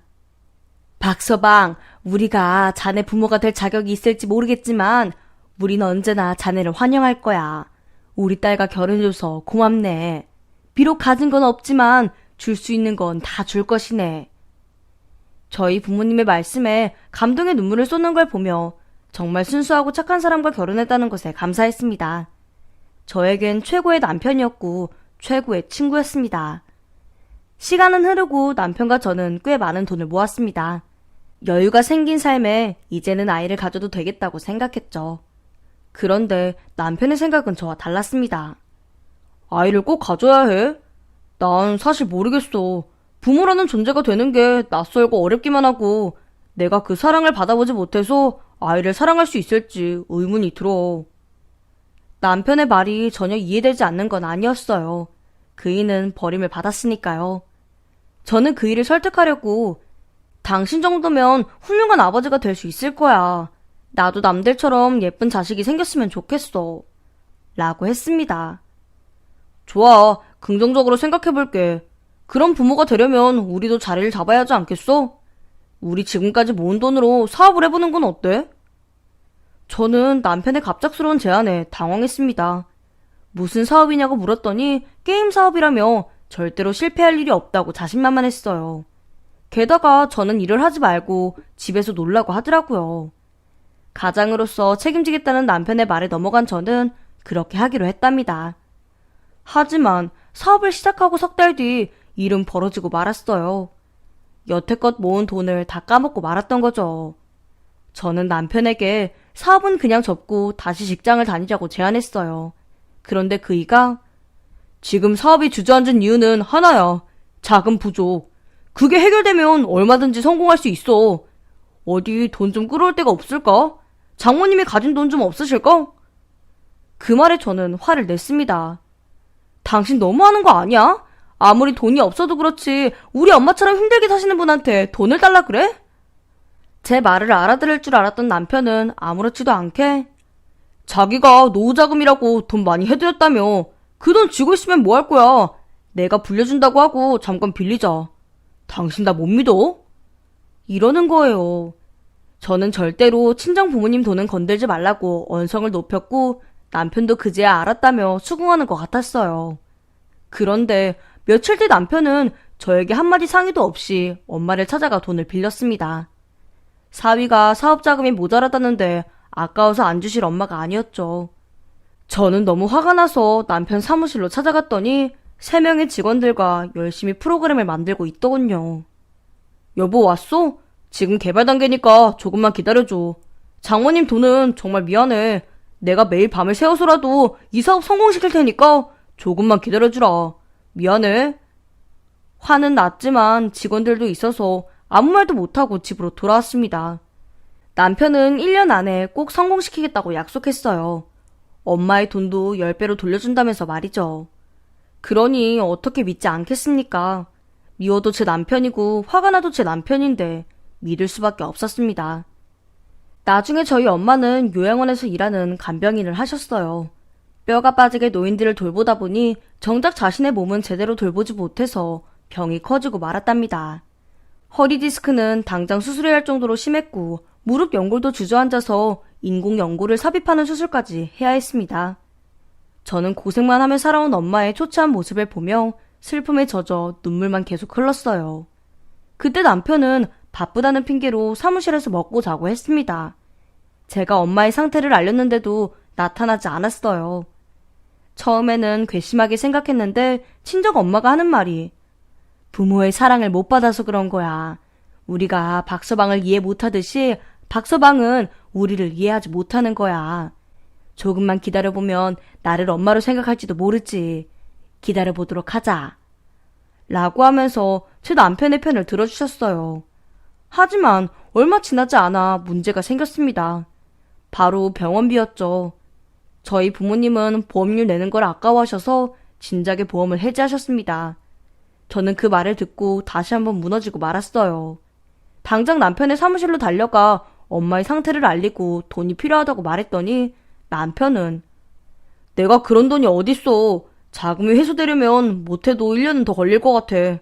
미안한데 다른 데서 구하면 안 될까? 라고 아무런 표정 없이 말했어요. 걱정 하나 없는 남편의 표정을 보고 분노가 차올랐지만 꾹꾹 참았습니다. 엄마의 말씀대로 우리가 남편을 이해해야 한다고 생각했으니까요. 저는 어쩔 수 없이 제 이름으로 대출을 받았습니다.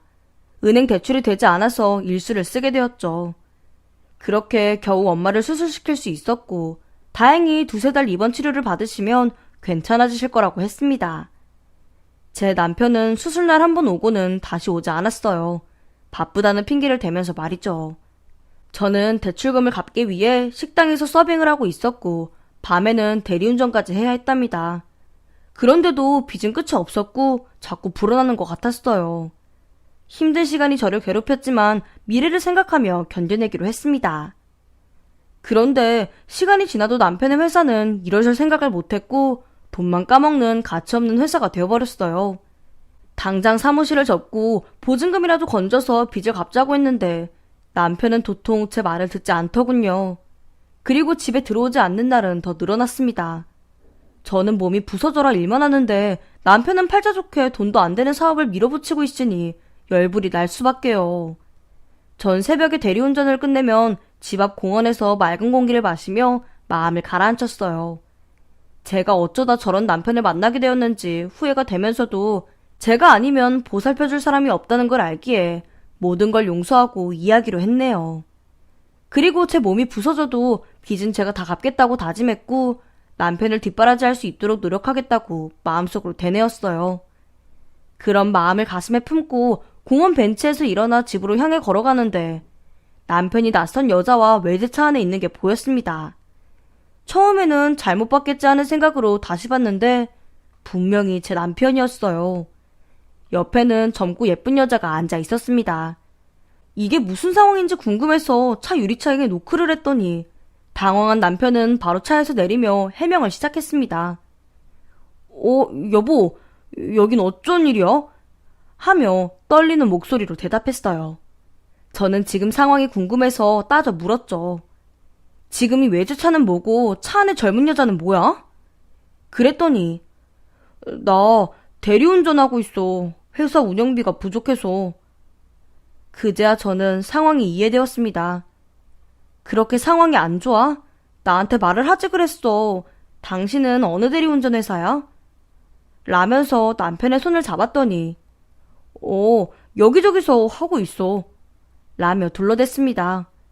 그렇게 친정엄마의 수술비는 6개월 만에 다 갚게 되었습니다. 저는 스스로 인간 승리라고 생각했어요. 이렇게 열심히 살아서 못할 게 뭐가 있을까 싶었으니까요. 저는 남편의 회사로 찾아가 뭐든 돕기로 마음먹었습니다. 청소든 잡일이든 회사를 위해 뭔가 해주고 싶었어요. 남편의 사무실은 대낮인데도 문이 잠겨 있었어요. 직원들과 식사를 하러 갔겠구나 생각하고 복도에서 기다렸는데 문득 사무실로 들어가 남편을 놀라게 해주고 싶다는 생각이 들었습니다. 그래서 비밀번호를 뭘로 누를까 하다가 남편의 생일을 눌렀더니 한 번에 열리게 되었습니다. 저는 속으로 쾌재를 부르며 들어갔고 빗자루를 들고 구석구석 청소를 하기 시작했어요. 남자 직원들만 있어서인지 많이 지저분하더군요. 1층이었던 사무실은 지하 창고도 있었습니다. 전 청소하는 김에 창고까지 다 하자는 마음으로 문을 열려고 하는데 거기도 도어락으로 잠겨 있더라고요. 이번에도 남편 생일을 입력해 지하실의 문을 열었습니다. 지하 창고는 너무 어두워서 하나도 보이지 않았어요. 도로 올라갈까 하다가 벽을 더듬거리며 간신히 불을 켜보았더니 제 앞에는 믿지 못할 광경이 펼쳐져 있었습니다. 이게 뭐지 하고 오랫동안 보고 만져봤는데도 아무리 눈을 비비고 봐도 돈이었어요. 한두 푼도 아니고 돈다발이 높이 쌓여 있었습니다. 믿을 수 없는 상황에 남편이 돌아오면 즉시 물어볼 생각이었죠. 그런데 뒤에서 인기척이 들려 뒤를 돌아봤더니 남편이 서 있는 거예요. 그리고 지난번 외제차 안에 있던 여자하고 함께 있었어요. 저 여자는 지난번에 대리운전 차량 주인 아니었어? 아니 그보다 여기 있는 돈은 죄다 뭐야? 이거 당신 거야? 하고 물었더니 쉽게 답을 못하는 겁니다. 보다 못한 젊은 여자가 입을 떼기 시작하는데 이거 우리 돈이에요. 이 사람이 번 돈이에요. 그런 눈으로 보지 마세요. 우리 사랑하는 사이니까. 이 돈은 우리가 같이 일해서 번 거예요. 라며 기세등등한 자세로 저에게 언성을 높였어요. 그래서 저는 무슨 돈을 어떻게 벌었길래 이런 큰 돈이 여기 있어? 이 여자는 뭐고? 그럼 우리 엄마 수술 전에도 이렇게 돈이 있었는데 무시해버린 거야? 아니 그때는 사정이 안 좋았지만 지금은 좋아졌어. 게임 사이트를 운영하면서 이윤을 남겼는데 불가피하게 현금으로 모으게 됐어. 알겠네. 불법 게임 사이트를 운영한 거지? 그렇지? 불법적인 돈이니까 이렇게 보관하는 거고 우리 엄마 수술비는 아까워서 한 푼도 안 낸 거잖아. 남편은 고개를 돌리고 인상을 쓰기 시작했어요. 미안해하기는커녕 지금 이 상황이 귀찮다는 듯이 혀를 찼습니다. 저는 어이가 없고 믿을 수 없는 상황에 어지러움이 몰려왔어요. 머릿속으로 정리를 하자면 내가 번 돈으로 부모님 노후자금을 들였는데 남편이라는 작자가 그 돈을 빌려서 불법 게임 사이트를 운영해서 큰 돈을 벌었고 다른 여자와 도망가려는 것이었어요. 아, 하나가 빠졌네요. 이런 큰 돈이 있었음에도 우리 엄마 수술비에 한 푼도 보태지 않았던 것이죠. 상황 정리를 끝낸 저는 분노하기로 했습니다. 참지 않기로 했어요. 더는 그럴 이유가 없으니까요. 야, 이 개자식아! 네가 어떻게 나한테 이럴 수 있어? 네가 그러고도 사람이니? 우리 엄마 돈 빼앗아갈 때는 효도하겠다더니 이런 큰 돈이 있었는데도 모른 척을 해? 여기서 당신 몫을 줄게. 그럼 되지? 다 해결되는 거 아니야? 저는 그 말에 그에게 다가가 뺨을 때렸어요. 그랬더니 젊은 여자가 제 뺨을 때리는 겁니다. 그래서 다시 손을 들자 남편이 저를 막아섰어요. 당신이 뭔데 이 사람을 때려? 라면서 상간녀를 보호하더군요. 그제야 알겠더라고요. 게임 프로그램을 개발한다고 매일 밤을 새우던 게 사실은 바람 피우느라 바빴던 거죠. 둘의 행동을 보니 하루 이틀을 만난 사이가 아닌 것 같았습니다. 저는 남편에게 따져 물었어요. 언제부터였는지 말이에요. 내가 자라온 보육원에 봉사활동하러 갔다가 만난 사람이야. 당신은 내가 그곳에 가는 거 싫어해서 말하지 않았는데 이 사람도 나처럼 보육원에서 자라와서 통하는 게 많았어. 그러다가 나도 모르게 이 사람을 사랑하게 되었고 말이야. 그 이야기는 여기까지 하고 돈에 대해서 말할게. 자금 부족으로 쓰러졌던 건 모두 사실이야. 그러다 불법적이지만 많은 수익을 위해 도박 사이트를 개설한 거였고. 물론 당신 어머니 수술 전부터 돈은 모였어. 충분히 수술비 드릴 수 있었는데 드리지 않았어. 난 부모의 사랑을 모르는 놈이니까. 내가 왜 당신 어머니한테 효도를 해야 하는지 빌린 돈을 갚아야 하는지 몰랐어. 내가 당신한테 잘하면 되는 걸로 갚는 거로 생각했지. 그래서 여기까지 온 거였고. 당신한테 이혼 얘기 어떻게 꺼내나 싶었는데 차라리 잘 됐네. 우리 이혼하자. 여기서 당신 몫을 줄 테니까 조용히 나가줘. 지금까지 내가 누구 때문에 힘든 고생을 참아왔는데 이런 막말을 하다니요. 정말 용서할 수 없었어요. 제 부모님을 기만하고 다른 여자와 바람을 피우고 내 재산까지 모두 가져간 인간 말종에게는 더는 자비를 베풀 수 없었습니다. 저는 말없이 지하실을 한 바퀴 돌았어요. 휘발유통도 보였고 라이터도 보였어요. 누가 가져다 뒀는지 칭찬해주고 싶었네요. 저는 잽싸게 휘발유통을 들어 돈에 기름을 부었습니다. 그러자 남편과 상간녀는 당황하고 저를 말리려고 달려들었어요. 저는 그 사이에 라이터를 켜고 돈다발에 던져버렸습니다. 이윽고 일어난 빨간 불꽃은 남편과 상간녀를 보고 비웃는 듯 했습니다. 그렇게 순식간에 돈은 새까맣게 타버렸습니다. 상간녀는 불타고 있는 돈에 뛰어들었다가 화상을 입고 물러섰어요. 남편이 1층으로 올라가 소화기를 찾아 불을 꺼트렸는데 그 돈다발은 이미 시커먼 재가 되어버렸습니다. 그리고 소방차가 오더군요. 사무실에 도착한 소방관은 불에 탄 현금을 보고 경찰을 불렀고 출동한 경찰은 사무실에 있는 컴퓨터를 조사하고 나서 제 남편을 현행범으로 체포했습니다. 물론 저도 방아죄로 잡혀갔어요.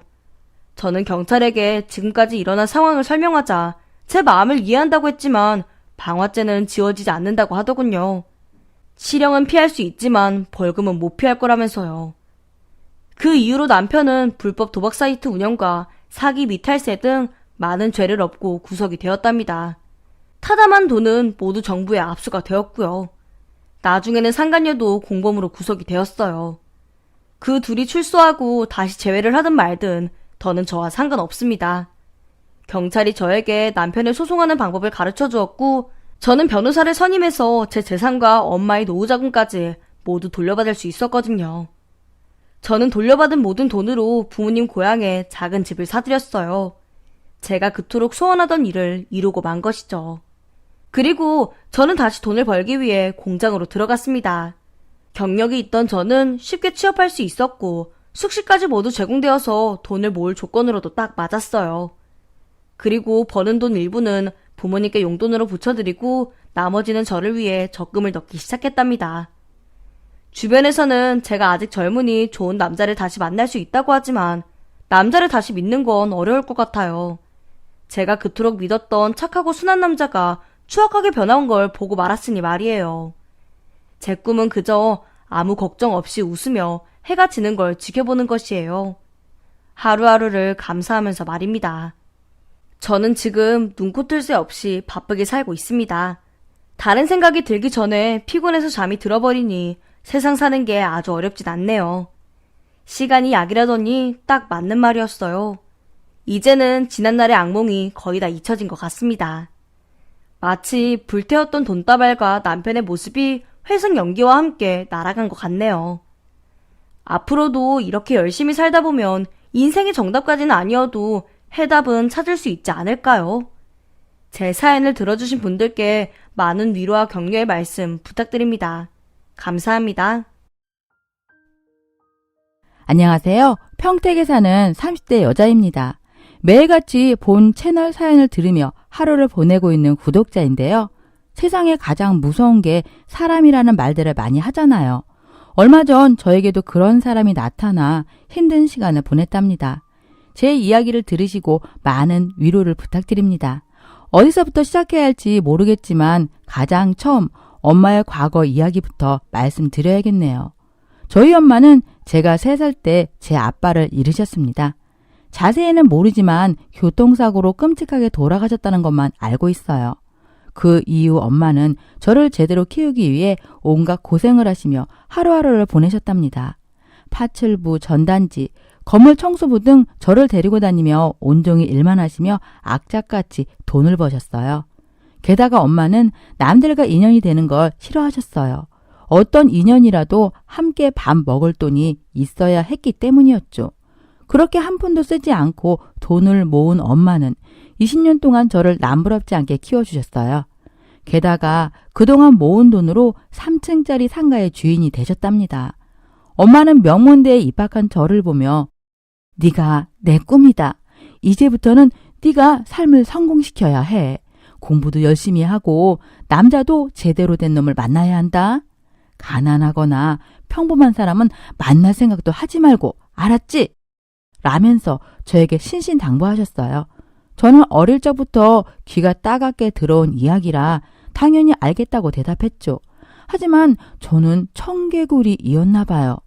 엄마 말씀을 한 귀로 흘린 것도 아닌데 제가 사랑하게 된 남자는 평범하고 별 볼 일 없는 집안의 아들이었죠. 같은 대학 동기였고 함께 공부하다가 사랑에 빠지고 말았답니다. 이 사실을 알게 된 저희 엄마는 당장 헤어져. 내가 누누이 얘기했건만 없는 놈을 만나고 다녀? 아직 늦지 않았어. 네 나이 이제 23이야. 엄마 죽는 걸 보기 싫으면은 당장 헤어져. 라며 저를 잡아먹을 듯 쏘아보셨어요. 저는 눈물을 뚝뚝 흘리며 엄마, 제발. 그 사람 정말 착한 사람이야. 앞으로 충분히 크게 발전할 수도 있고. 그렇게 설득을 해보려고 했지만 엄마는 그깟 월급쟁이한테 너를 시집 보내려고 내가 개고생을 한 줄 아니?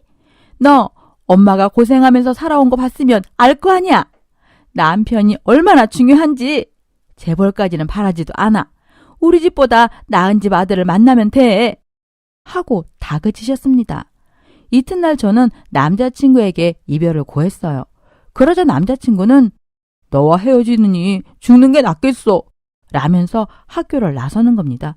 저는 어쩔 줄 몰라 따라가게 되었고 남자친구를 말리다가 저희는 결국 모텔을 가게 되었습니다. 덕분에 우리 사이는 더 뜨거워졌고 이별 따윈 하지 않기로 약속했어요. 물론 엄마한테는 남자친구와 헤어졌다고 말했어요. 그렇게 비밀 연애는 오랫동안 이어졌답니다. 시간이 흐르고 제가 대학을 졸업하자 엄마는 선자리를 알아보셨어요. 건물주인 엄마에게 선자리를 부탁하는 사람들은 꽤 많았어요. 모두 돈 좀 있는 집안들이었죠. 저는 고무적으로 선자리에 나갔고 아무런 감정 없이 밥만 먹고 돌아왔습니다.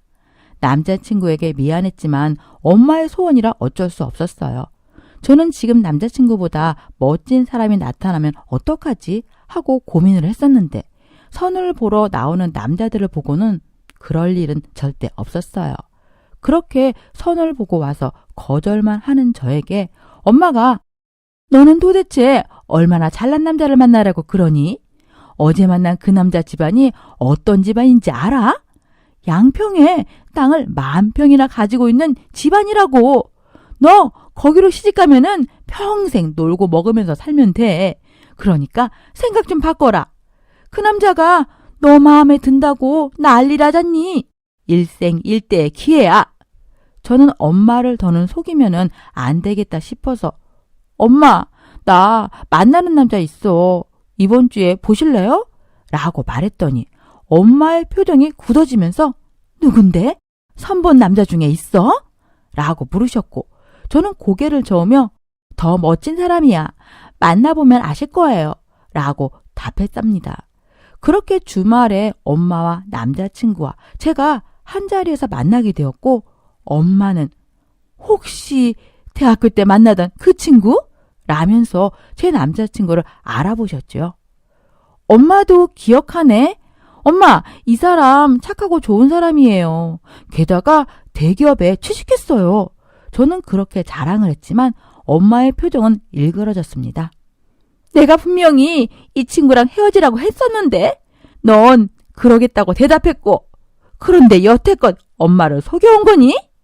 엄마는 몸을 부들부들 떨며 자리에서 일어나셨어요. 제가 엄마를 막아섰지만 차갑게 쳐다보시고는 저를 피해 나가셨어요. 저희 엄마는 그날 이후로 저와의 대화를 피하셨어요. 그리고 며칠 뒤에는 다시 선을 본 남자들의 사진을 건넸어요. 내가 지난 일은 다 이해할 테니 지금이라도 엄마 말을 들어. 너 평생 고상하면서 살래? 공주님처럼 편하게 살래? 저는 지금의 남자친구가 아니면 결혼하고 싶지 않았습니다. 그래서 전 사랑하는 사람하고 살고 싶어. 라고 대답을 했어요. 엄마는 왜 그렇게 엄마 마음을 몰라주니 이거사? 라고 한숨을 쉬듯 말씀하시고 남자친구와 교제를 허락하셨어요. 대신 결혼은 안 된다고 하셨죠. 저와 남자친구가 얼마 못 가 헤어질 줄 알았던 엄마는 저희가 30이 되도록 헤어지지 않자 걱정을 하셨습니다. 30을 넘기면 선자리도 끊기니 이제 정신을 차리고 엄마 말을 들으라고 했지만 저는 제 남자친구를 버릴 수 없었죠. 그렇게 엄마와의 길고 긴 싸움에 저는 집을 나와버렸습니다. 그리고 남자친구와 동거를 시작했어요. 게다가 혼인신고까지 해버렸죠. 저는 이 사실을 엄마한테 알렸답니다. 엄마, 이제 남자친구가 아니라 내 남편이야, 엄마. 사이라고. 엄마는 자리에 주저앉으시곤 눈물을 흘리셨어요. 곱게 키우고 좋은 곳에 시집을 보내고 싶었는데 고생을 사서하는 딸을 보니 마음이 아프신 거였죠. 그 마음을 알지만 눈앞의 사랑이 더 절실했기 때문에 엄마의 말을 거역할 수밖에 없었어요. 그래, 지금 사는 곳은 어디니? 화가 한풀 꺾인 엄마가 물으셨고 전 작은 원룸이라고 대답했습니다. 엄마는 표정이 일그러지는 걸 억지로 참으며 말씀을 이었어요. 시댁에서는 아무런 지원도 안 해주셨니?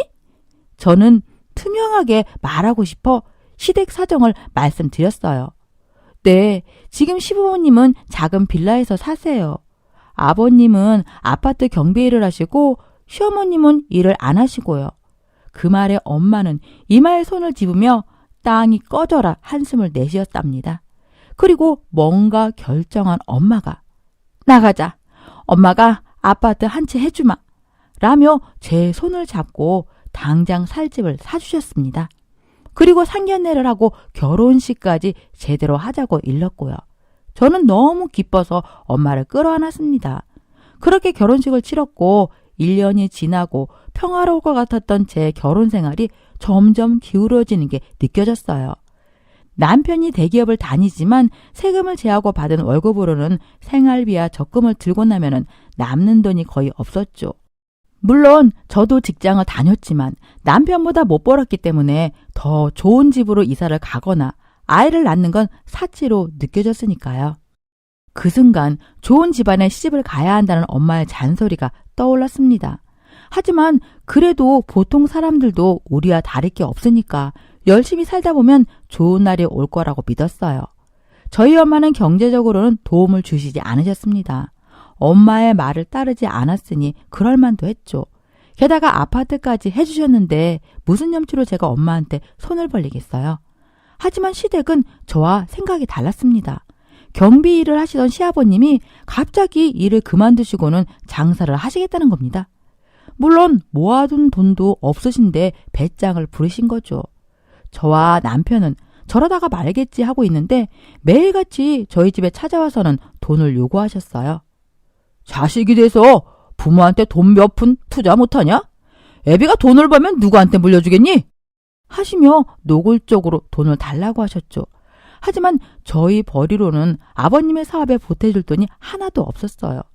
통장을 내밀고 우리의 사정을 설명하자 그제야 알겠다며 저희를 찾아오시지 않았습니다. 그러자 아버님은 가지 말아야 할 곳을 찾아가셨어요. 바로 저희 엄마한테 말이죠. 시아버님은 저희 엄마한테 돈을 빌려달라는 말을 아무렇지 않게 하셨어요. 게다가 엄마의 상가에 잘 되는 가게를 쫓아내고 아버님이 장사하게 해달라고 요구하셨답니다. 저희 엄마는 너무 어이가 없어 대답도 하지 않고 카페를 나오셨고요. 하지만 저희 시아버님은 진드기처럼 달라붙어 엄마에게서 돈이 나올 때까지 괴롭혔습니다. 공과 사가 정확했던 엄마는 시아버님이 10번을 찾아오면 10번 모두 거절했어요. 그런데도 아버님은 포기하지 않고 다른 방법을 강구하고 엄마를 찾아갔습니다.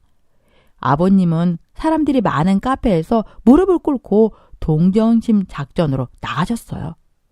사부인, 제가 아이들에게 자랑스러운 애비가 되고 싶어서 이러는 겁니다. 제가 저 잘 먹고 잘 살려는 게 아니고 아들과 며느리에게 물려줄 돈 몇 푼이라도 마련하고 싶어서 이러는 것이니 제발 도와주세요. 시아버님은 눈물까지 흘리며 애절하게 부탁했고 엄마는 사람들이 쳐다보니 일단 앉아서 이야기하자고 했어요. 그럼 이렇게 합시다. 돈을 빌려드릴 테니까 차용증을 쓰고 한 달에 얼마씩 갚아나갈지 정해보자고요. 이자는 받지 않을 테니 돈은 꼭 갚으세요. 그 말에 시아버님은 쾌재를 불렀고 시댁 근처의 돈가스 집을 인수했습니다. 인테리어와 권리금만 억소리 나게 들어갔고 그 돈은 저희 엄마 주머니에서 나온 거였죠. 처음엔 저도 탐탁지 않게 생각했는데 아버님이 행복해하는 모습을 보고는 이해하기로 했어요. 게다가 아버님은 꼭 성공해서 저희 엄마한테 빌린 돈에 이자까지 쳐서 갚겠다고 말씀하셨답니다. 한 달 뒤 시부모님은 돈가스 집을 오픈했습니다. 일을 안 하시던 시어머님도 서빙을 하겠다며 열정적으로 나서셨어요. 오픈 첫날은 그야말로 대박을 터뜨리게 되었고 일주일 동안은 사람들이 줄을 서서 먹었답니다. 한 달이 지나고 흔히 말하는 오픈빨은 끝이 나고 손님이 절반으로 줄었어요. 시부모님은 처음에 인정하지 않았는데 2달이 지나고 나서는 그 절반만큼의 손님이라도 꾸준히 왔으면 좋겠다고 말씀하셨어요. 그런데 손님이 사라진 만큼 시부모님의 장사 열정도 주저앉고 말았답니다. 가게 오픈 시간은 더 이상 의미가 없었고 낮까지 늘어지게 주무시고 오후에 슬슬 가게를 열었어요. 게다가 고기도 싱싱하지 않았어요. 팔리지 않으니 묵혀있던 고기를 사용하니 돈가스가 맛있을 리가 없었죠. 그렇게 점점 손님들의 발길은 끊어졌고 시부모님의 출근도 끊어졌답니다. 그렇게 6개월 만에 돈가스 집은 망했어요. 가게가 망했으니 권리금은 받지도 못하고 나왔습니다.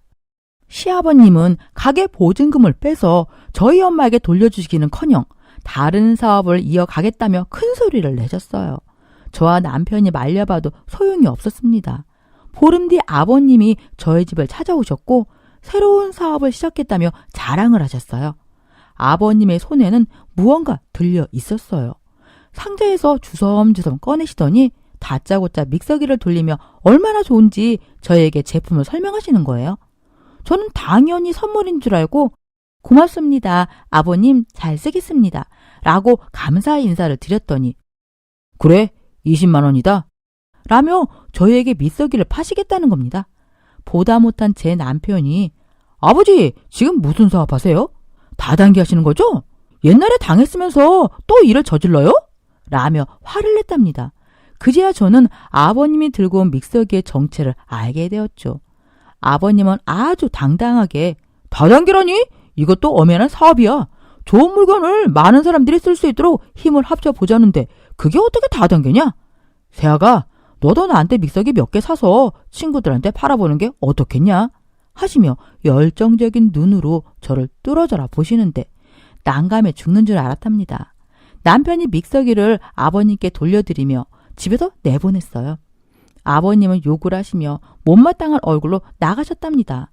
저는 엄마에게 전화를 걸어 아버님이 돈을 잘 갚고 있냐고 물었지만 역시나 첫 달에 한 번 주고는 10원 한 장도 돌려주지 않는다고 하셨답니다. 화가 난 저는 남편에게 당신 아버지 너무한 거 아니야? 우리 엄마가 개고생해서 번 돈을 빌려줬으면 조금씩 갚는 성의라도 보여야 할 거 아니야? 라고 언성을 높였더니 남편은 미안하다. 그 돈 내가 갚을게. 우리 아버지 나 어릴 때부터 저러셨어. 매일 빚만 얻어오셨어. 할아버지가 살아계실 때 아버지한테 드린 돈이 어마어마했어. 만약 그때 아버지가 장모님처럼 열심히 사셨다면 우리 집도 상가 하나쯤은 있을 거야. 그런데 지금 아버지 꼴을 봐. 다단계에 빠져서 돈만 퍼붓고 있어. 우리 아버지가 돈을 갚을 능력은 하나도 없을 것 같아. 라며 저에게 미안하다는 말만 계속했어요. 그래, 무슨 말인지 알았어. 이제 와서 이해 못할 거 뭐가 있겠어. 그런데 말이야, 우리 엄마는 빌려준 돈 무슨 수를 써서라도 받아내는 분이야. 아버님을 조금 힘들게 할 수도 있어. 그래도 당신 이해할 수 있지? 제 말을 들은 남편은 얼마든지 아버지를 괴롭혀도 된다고 말했어요. 역시나 저희 엄마는 아버님을 찾아가 돈을 갚으라고 재촉했습니다. 물론 시아버님은 믹서기가 대박 날 테니 기다려달라고 하셨죠. 하지만 저희 엄마는 그런 사정을 들어주시는 분이 아니셨어요. 공과 사는 정확하시니까요. 차용증을 보이며 채무를 이행하지 않았으니 법적 절차를 받고 지금 살고 계신 빌라를 경매로 넘겨버리겠다고 통보하셨죠. 그리고 나머지 돈도 갚지 않으면은 사기죄로 콩밥을 먹이겠다고 말씀하셨어요.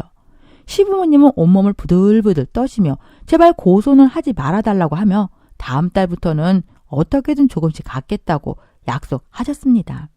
그러자 저희 엄마는 다음 달 15일에 입금이 되지 않으면 바로 고소장이 날아갈 겁니다. 그럼 전 이만 가보겠습니다. 식사들 하세요. 하고 시댁을 나오셨어요. 그리고 약속한 날이 왔고 역시나 믹서기 다단계를 하시던 시아버님은 쫄딱 망했어요. 집안의 믹서기만 100여 대가 자리를 차지하고 있었죠. 이에 시어머니가 먼저 저희 엄마에게 전화를 걸어 사부인 오늘 입금 날인데 3일만 밀어주시겠어요? 그때 돈이 들어온답니다. 그러니 걱정 마세요. 하고 거짓말을 했어요. 그리고 이튿날 시어머님이 저희 엄마를 찾아왔습니다. 등산 복장을 한 어머님은 사과의 의미로 함께 등산하고 맛있는 백숙을 사겠다며 엄마를 유혹하셨어요. 하지만 저희 엄마는 단번에 거절을 하셨고 돌아가라고 현관문을 닫으려고 하는데 시어머님이 갑자기 눈물을 흘리며 사부인, 죄송해요. 제가 요즘 우울증이 심해서 잠을 못 자요. 지금 저희 꼴을 보세요. 정말 죽고 싶은 심정입니다. 그래도 사부인 돈은 꼭 갚을 거랍니다. 오늘은 정말 순수한 마음으로 함께 등산을 하고 싶어서 찾아온 거고요. 그렇게 저희 엄마는 시어머님을 따라 등산을 하겠다고 따라 나서셨습니다. 그리고 벌어진 일은 믿기지 않았습니다. 엄마는 높은 산을 낑낑대며 올라가셨대요. 그리고 시어머님이 계속해서 말을 걸며 엄마와 친해지려고 노력을 하셨답니다. 하지만 저희 엄마는 칼 같은 분이라 하시는 대답은 네, 아니오밖에 없었고요.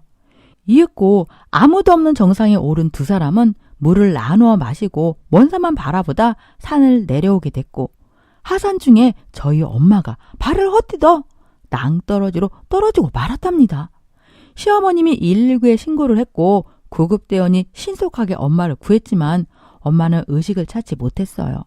병원에 도착하자마자 머리를 수술해야 했어요. 저는 수술 동의서에 사인했고 엄마는 차가운 수술실에 들어가 오랜 시간을 버티셨습니다. 이튿날 수술은 끝났고 중환자실에서 며칠 보내고 일반 병실로 옮겨졌습니다. 저와 남편 그리고 시부모님은 의사 선생님의 말씀을 기다렸고 드디어 저희에게 엄마의 상황을 전해 주었어요. 물론 수술은 잘 되었지만 깨어나는 건 환자 몫이에요. 연세가 있으셔서 힘들 수도 있습니다. 지금으로서는 기다림밖에 할 수 있는 게 없습니다. 저는 다리에 힘이 풀려 병원 복도에 주저앉고 말았어요. 남편이 억지로 부축해서 엄마가 있는 병실을 찾아갔죠. 머리에 하얀 붕대를 감고 있는 엄마는 초췌하고 불쌍해 보였어요. 저는 울다가 잠이 들었고 사부작거리는 소리에 눈을 뜨게 되었고 남편과 시부모님이 엄마의 손발을 닦아주고 있는 걸 보았습니다. 그 순간 그래도 마음은 따뜻하신 분들이네. 돈이 인생의 전부도 아니고 내가 이해하고 살아야지 라는 생각이 들었고 엄마가 깨어나면은 시아버님에게 빌려준 돈을 없는 셈 쳐달라고 부탁할 생각까지 했습니다. 그렇게 저는 몇 날 며칠 엄마 곁에 있으면서 저도 환자가 되는 것 같았어요. 보다 못한 시부모님이 아가 집에 가서 좀 편하게 자고 오렴. 여긴 우리가 지키고 있을 테니 걱정 말고 라며 저를 배려해 주셨어요. 저는 알겠다고 말씀드리고 집에 가서 샤워를 하고 침대에 누웠습니다. 그런데 잠은 쉽게 오지 않더라고요. 엄마 걱정에 편히 발 뻗을 수 없었으니까요. 그래서 저는 시부모님께 가져다 드릴 생필품 몇 개를 챙겨서 병원으로 향했습니다. 매일 버스만 타고 다녔던 저인데 그날따라 택시를 타고 빨리 가고 싶었어요. 그렇게 20분 만에 엄마가 입원한 병원에 도착했고 병실 문 앞까지 다다랐습니다. 문을 열려고 하는데 시부모님의 대화가 들려와서 일단 기다리기로 했어요. 그런데 무슨 대화인지 궁금해서 문 앞에 귀를 대고 들어보기로 했죠. 먼저 어머님의 목소리가 들려왔어요. 여보, 사돈이 깨어나면 어떻게 되는 거야? 뭐라 어떻게 돼? 당신은 빼도 박도 못하고 감옥행이야. 그러니까 깨어나지 않기를 기도하란 말이야. 아버님의 말에 저는 온몸이 사시나무처럼 떨렸어요. 그래도 이야기는 끝까지 들어야 했습니다. 내가 일부러 민 것도 아닌데 왜 감옥에 가?